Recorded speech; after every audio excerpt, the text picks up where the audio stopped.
Hi friends, அனைவருக்கும் வணக்கம். இந்த வீடியோவில் நவம்பர் 25ஆம் தேதிக்கான கரண்ட் அஃபேர்ஸ் பார்க்கலாம்.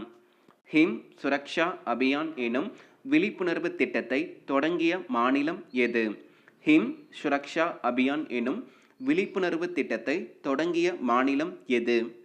ஆன்சர் இமாச்சல பிரதேசம்.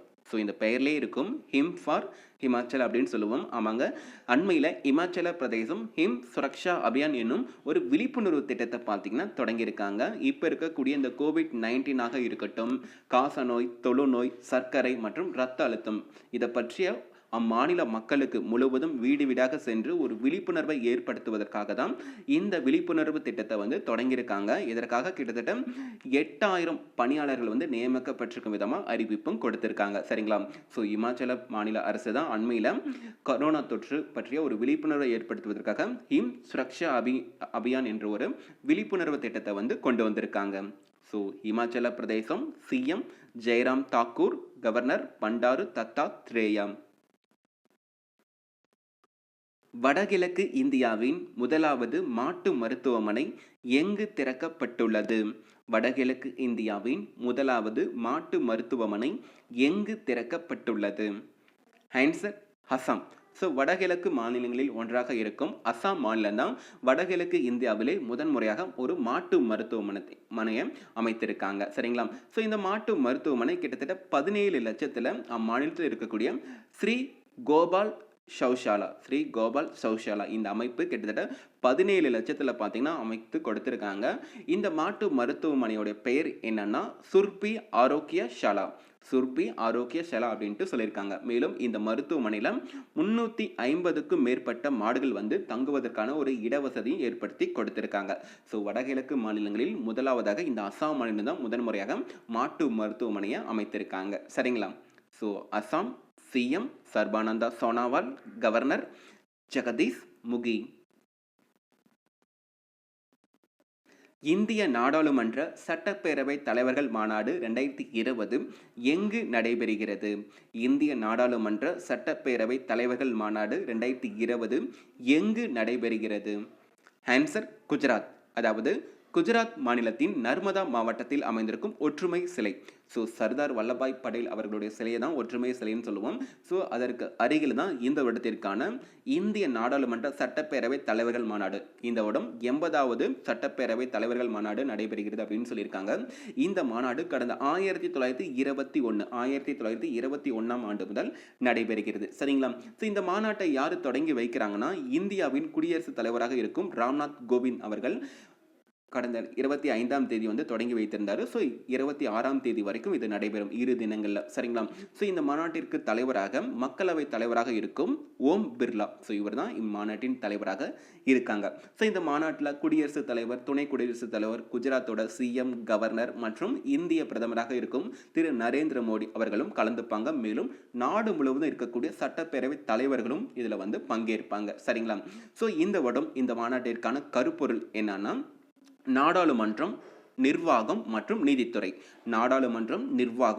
நீதித்துறை இந்த மூன்றுக்கும் இடையே முரண்பாடு இல்லாத ஒத்துழைப்பு என்ற தலைப்பில் தான், என்ற தீமில் தான் இந்த வருடத்திற்கான நாடாளுமன்ற சட்டப்பேரவை தலைவர்கள் மாநாடு நடைபெறுகிறது. சரிங்களா? ஸோ இந்த வருடம் 80வது மாநாடு நடைபெறுகிறது. சரிங்களா? இது பார்த்தீங்கன்னா 26ஆம் தேதி முடிவடையும். ஸோ 26ஆம் தேதி இந்திய பிரதமராக இருக்கும் நரேந்திர மோடி அவர்கள் உரையாற்றுவார் அப்படின்னு சொல்லியிருக்காங்க. ஏன்னா இந்த தினத்தில் அரசியலமைப்பு தினம் பார்த்தீங்கன்னா அனுசரிக்கப்படும். சரிங்களா?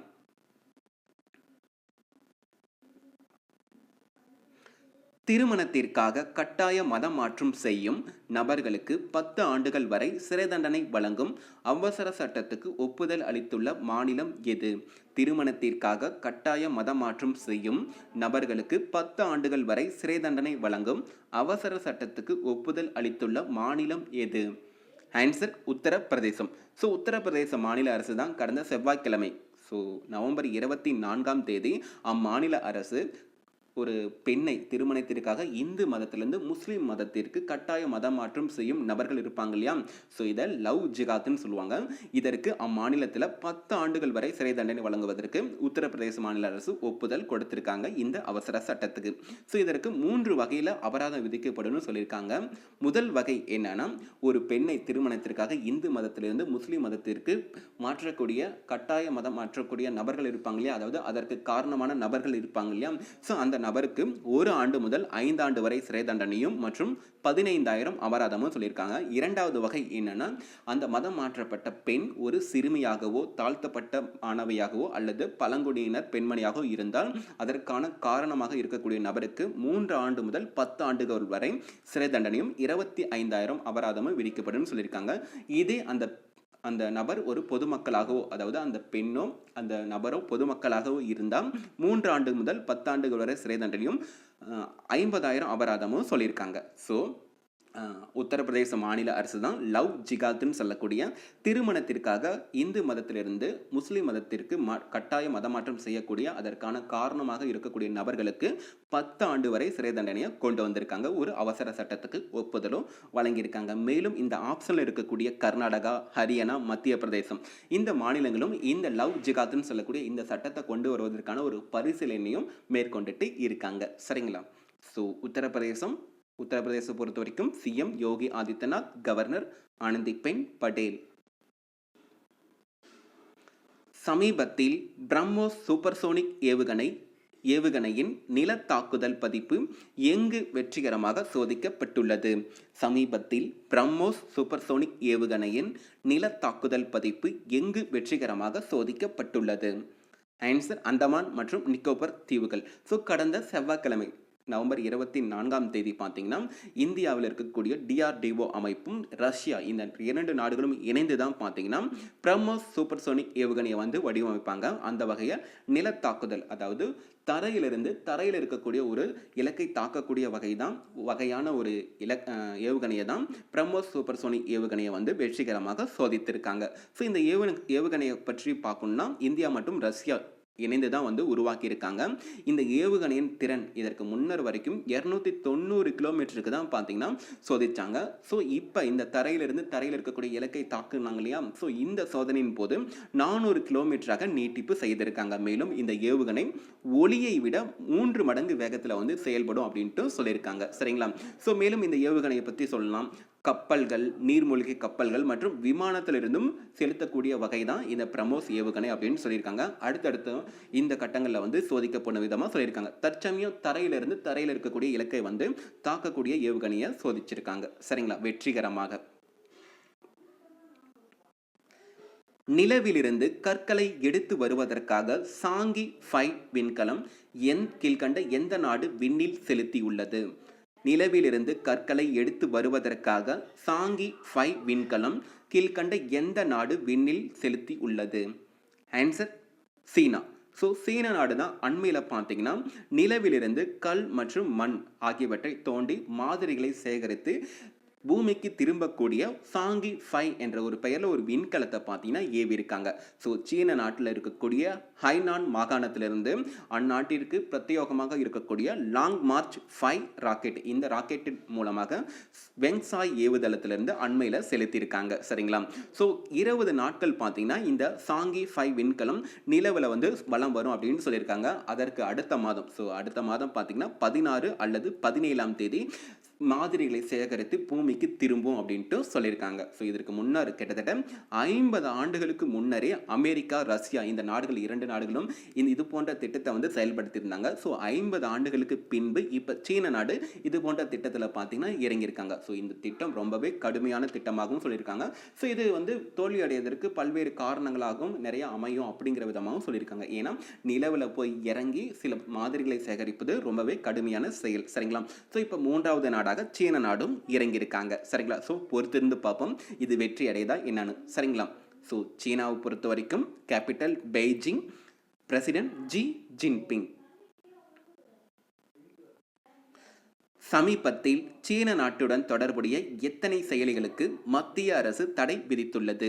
சமீபத்தில் சீன நாட்டுடன் தொடர்புடைய எத்தனை செயலிகளுக்கு மத்திய அரசு தடை விதித்துள்ளது? ஆன்சர் 43. ஸோ கடந்த செவ்வாய்க்கிழமை அன்று மத்திய மின்னணு மற்றும் தகவல் தொழில்நுட்ப அமைச்சகம் என்ன பண்ணியிருக்காங்கன்னா, மத்திய அரசின் பரிந்துரை பெயரில் ஒரு 43 சீன நாட்டுடன் தொடர்புடைய செயலிகளுக்கு பார்த்தீங்கன்னா மொபைல் செயலிகளுக்கு தடை விதித்திருக்காங்க. ஸோ ஃப்ளிப்கார்ட், அமேசான் இது போல செயல்படக்கூடிய அலி எக்ஸ்பிரஸ் இந்த செயல் உட்பட மேலும் இந்த 43 செயல்களில் பார்த்தீங்கன்னா பெரும்பாலும் பார்த்தீங்கன்னா டேட்டிங் செயலிகளாக இருக்குது அப்படின்னு சொல்லியிருக்காங்க. ஸோ சீன நாட்டில் இருக்கக்கூடிய பெண் உளவாளிகள் நம்ம இந்திய ராணுவ வீரர்கள் பார்த்தீங்கன்னா உளவு பார்க்குறாங்க இந்த டேட்டிங் செயலி மூலமாக அப்படிங்கிற ஒரு குற்றச்சாட்டின் அடிப்படையில் பெரும்பாலும் டேட்டிங் செயலிகள் இந்த 43 செயலிகளில் டேட்டிங் செயலிகள் அதிகமாக இருக்குது அப்படின்னு சொல்லியிருக்காங்க. ஸோ இதற்கு கடந்த செவ்வாய்க்கிழமை பார்த்தீங்கன்னா நம்ம இந்திய அரசு தடை விதித்திருக்காங்க. இது போல அண்மையில் அதாவது கடந்த ஜூன் 29ஆம் தேதி முதல் கட்டமாக 59 செயலிகள் தடை விதித்திருந்தாங்க. அதற்கு அடுத்தபடியாக செப்டம்பர் 2ஆம் தேதி இந்த வருடத்தில் தான் 118க்கு தடை விதித்திருந்தாங்க. தற்சமயம் நவம்பர் 24ஆம் தேதி செவ்வாய்க்கிழமை பார்த்தீங்கன்னா 43 செயலிகளுக்கு தடை விதித்திருக்காங்க. இது அனைத்தும் பார்த்தீங்கன்னா தகவல் தொழில்நுட்ப சட்டம் 69A தகவல் தொழில்நுட்ப சட்டம் 69A கீழே தான் இந்த தடை பார்த்தீங்கன்னா பிறப்பிக்கப்பட்டுள்ளது. தீயணைப்பு துறையிடம் அவசர உதவிகளுக்கு தொடர்பு கொள்ள தீ என்ற மொபைல் செயலி எங்கு அறிமுகப்படுத்தப்பட்டுள்ளது? தீயணைப்பு துறையிடம் அவசர உதவிகளுக்கு தொடர்பு கொள்ள தீ என்ற மொபைல் செயலி எங்கு அறிமுகப்படுத்தப்பட்டுள்ளது? ஆன்சர் தமிழ்நாடு. ஸோ நம்ம தமிழ்நாட்டில் தான் பார்த்தீங்கன்னா நாட்டிலே முதன்முறையாக தீயணைப்பு துறையின் சார்பாக நம்ம முதல்வர் எடப்பாடி பழனிசாமி அவர்கள் அண்மையில் அதாவது கடந்த செவ்வாய்க்கிழமை அன்று தீ என்ற ஒரு மொபைல் செயலியை பார்த்தீங்கன்னா அறிமுகப்படுத்தியிருக்காங்க. இந்த மொபைல் செயலியோட சிறப்பம்சம் என்னன்னா தீ விபத்து, வெள்ளம், ஆழ்துளை கிணறு விபத்து உள்ளிட்ட பல்வேறு உதவிகளுக்கு பார்த்தீங்கன்னா இந்த தீ என்ற ஒரு மொபைல் செயலி மூலமாக நம்ம தொடர்பு கொள்ளலாம். கிட்டத்தட்ட ஒரு 10 வினாடிகளிலே இந்த செய்தி பார்த்தீங்கன்னா இந்த தீயணைப்பு துறையிடம் சென்றடையும். மேலும் குறுகிய நேரத்திலே அந்த தீயணைப்பு வீரர்கள் பார்த்தீங்கன்னா அவர்களுக்கான கருவிகளுடன் பார்த்தீங்கன்னா அந்த இடத்திற்கு விரைந்து வருவார்கள் அப்படிங்கிற விதமாக சொல்லியிருக்காங்க. ஸோ நாட்டிலேயே முதன்முறையாக நம்ம தமிழகத்தில் தான் பார்த்தீங்கன்னா தீயணைப்பு துறையின் சார்பாக தீ என்ற ஒரு மொபைல் செயலியை முதன்முறையாக அறிமுகப்படுத்தியிருக்காங்க. இந்த தீ என்ற மொபைல் செயலியை பார்த்தீங்கன்னா தொழில்நுட்ப நிறுவனமாக இருக்கும் ஆம்டெக்ஸ் இந்த நிறுவனம் தான் வடிவமைத்து கொடுத்திருக்காங்க. சுட்டுரையில் ஸோ ஆங்கிலத்தில் ட்விட்டர்னு சொல்லுவோம். சுட்டுரையில் 10 லட்சத்துக்கும் அதிகமான பின்தொடர்போரை ஸோ ஃபாலோவர்ஸ்ன்னு சொல்லுவோம் பின்தொடர்போரை கொண்டுள்ள மைய வங்கி எது? சுட்டுரையில் 10 லட்சத்துக்கும் அதிகமான பின்தொடர்போரை கொண்டுள்ள மைய வங்கி எது? Answer reserve bank of India. So நம்ம இந்தியாவின் மைய வங்கியாக இருக்கும் RBI அதாவது ரிசர்வ் பேங்க் ஆஃப் இந்தியா இந்த வங்கி தான் உலகில் உள்ள ஒவ்வொரு நாட்டின் மைய வங்கியுடன் கம்பேர் பண்ணும்போது நம்ம இந்தியாவின் மைய வங்கி தான் ட்விட்டரில் சுட்டுரையில் 10 லட்சத்துக்கும் அதிகமான பின்தொடர்போரை கொண்டுள்ள முதல் வங்கியாக திகழ்கிறாங்க. சரிங்களா? ஸோ இந்த RBIன்னு சொல்லக்கூடிய ரிசர்வ் பேங்க் ஆஃப் இந்தியா நம்மளுடைய இந்தியாவின் மைய வங்கி கடந்த 2012 ஜனவரி மாதம் தான் இந்த ட்விட்டரில் பார்த்தீங்கன்னா இணைஞ்சாங்க. ஸோ தற்சமயம் 10 லட்சத்துக்கும் அதிகமான ஃபாலோவர்ஸ் கொண்ட பட்டியலில் முதலிடம் பிடிச்சிருக்காங்க. சரிங்களா? ஸோ இதில் 2வது இடத்துல பார்த்தீங்கன்னா பேங்கோ டி மெக்சிகோ, 3வது இடத்துல பேங்க் ஆஃப் இந்தோனேசியா. ஸோ அடுத்தடுத்த இடங்களை பிடிச்சிருக்காங்க.